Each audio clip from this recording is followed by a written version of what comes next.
السلام عليكم، كيف نتوما؟ لاباس عليكم؟ اليوم جبت لكم كيكات فانيا ودولسي دي ليتشي او طوفي. خليكم معايا في المقادير وطريقه التحضير. هنا في البول انا استعملت العجانه، غنعملوا 4 البيضات بدرجه حراره المطبخ، وغادي نزيدوا عليهم كاس ديال السكر القياس بكاس العنبه، اي كاس عندكم كتوزنوه به. غنضربوها مزيان. دائما ملي كنجيو نعملوا كيكه كنسخنوا الفران ديالنا من تحت ومن فوق على درجه حراره 180.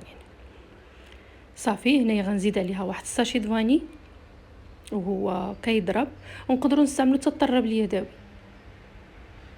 والمول ديال الكيكه اي مول كتفضلوا، يكون طويل يكون مدور، مول العجيب ماشي مشكل.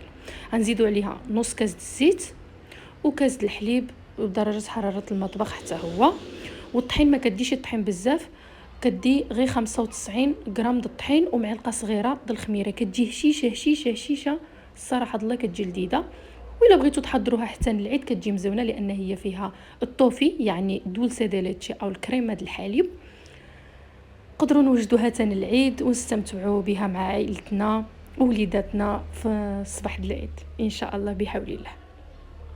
كما كتشوفوا صافي. وهنا نعمل الطحين كما قلت لكم. الفران عندي سخون قبل، كندخلوها للفران ما بين 45 دقيقه حتى 50 دقيقه غير من تحت حتى كتبدا تحمر. كنشعلوا لها من فوقي، ملي كتخرج كنخليوها تبرد تماما، عاد كنزوقوها. انا زوقتها عاود بديك الصلصه د الطوفي او دولسي دي ليتشي، وزدت عليها شي حاجه د اللوز ايفيلي. كما غتشوفوا عملنا الطبقه الاوليه د العجينه، وغنزيدوا عليها ديك الصلصه د الطوفي، وعاود كنكمل العجينه. ملي تشوفوا العجينه خفيفه ما تخافوش منها، لان هي ملي غتدخل الفران غتجمع راسها، ولكن كتبقى هشيشه. نتوما كتقطعوا الكيكه وهي ما شاء الله عليها فيها واحد الهشه خياليه. وبغيت نقول لكم بان هاد الصلصه د دوسي دي ليتشي او الطوفي او الكريمه د الحليب كاينه في القناه، تقدروا ترجعوا للقناه وتصيبوا الفيديو. كاين اقتصاديه بلا كريمه بلا حتى شي حاجه.